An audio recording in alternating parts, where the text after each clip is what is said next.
បងប្អូនឃើញឃ្មុំនេះហ៎នេះ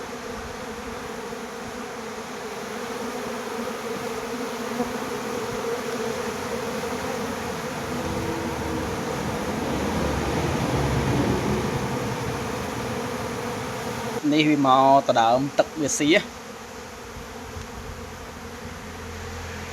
នេះដោយសារតែទឹកនេះវាទឹកបិទច្រើនហើយយើងដកបកងចេញនៅពេលដែលយើងដកមកវងឃ្មុំដែលនៅតំបន់ហ្នឹងវាមកប្រឹងបឺតយកស៊ីវិញដើម្បីអីដើម្បីចិញ្ចឹមកូនចៅវាតហើយបើសិនជាយើងថតក៏ដោយយើងខុសបច្ចេកទេសគឺមុខរបស់យើងអាចនឹងតិចខ្ទាំដោយសារ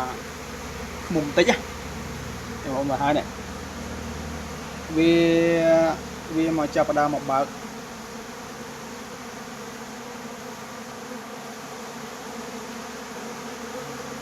វាបើកអាទឹកដែលបិទណាអញ្ចឹងទឹកនេះដោយសារតែខែនេះជាខែវស្សាអញ្ចឹងទឹកបើសិនជាយើងជាយកមកវាអាចនឹងពពុះខ្លាំងឬក៏វាប្រើទៅវាអត់សូវបានល្អដូចអាទឹកយើងយកនៅក្នុងខែប្រាំងទេអញ្ចឹងម្ល៉េះហើយយើងដកចេញពីឃ្មុំណាដែលវាអត់សូវខ្លាំងយើងដកយកមកទុកអញ្ចឹងទៅដើម្បីឲ្យវងឃ្មុំកម្មករហ្នឹងវាមកស៊ីយកវិញចុះដើម្បីចិញ្ចឹមកូនចៅរបស់វាណាអញ្ចឹងវាស៊ីអត់មានយុទ្ធនាទេវាចិញ្ចឹមកូនចៅនៅក្នុងសម្បុករបស់វាដើម្បីកើតកូនកើតចៅតមួយវគ្គទៅមួយវគ្គទៀតបងប្អូនឃើញអញ្ចឹងបើសិនជាយើងអត់ច្បាស់យើងអត់អាចលេងមួយវាកើតទេនេះយើងអត់ច្បាស់គឺត្រូវម៉ាំងហើមុខហើមាត់ឈឺ 3-4 ថ្ងៃអញ្ចឹងតើតែយើងច្បាស់ដែរបើសិនជាយើងអត់ច្បាស់កុំលេងមួយសត្វឃ្មុំព្រោះឃ្មុំតិចវាអត់មានអីជាផលរំខានច្រើនគ្រាន់តែធ្វើឲ្យយើងឈឺចុកចាប់មួយរយៈពេលខ្លីហើយនឹងហើមុខទេតែប៉ុណ្្នឹងទេបញ្ហាលើហ្នឹងវាកម្រមាននៃសត្វអាសេរពុះផ្សេងណាអញ្ចឹងយើងប្រយ័ត្នទៅវាល្អដែរមករោម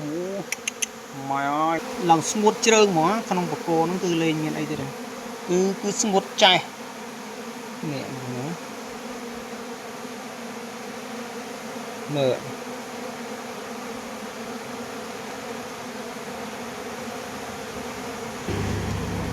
នេះបងប្អូនឃើញទេ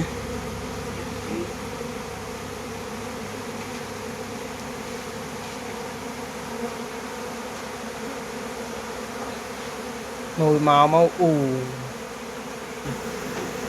នេះស្កាមភាពវាតដើមមកគួយខំគ្នាឡើងងឹតឆឹងមក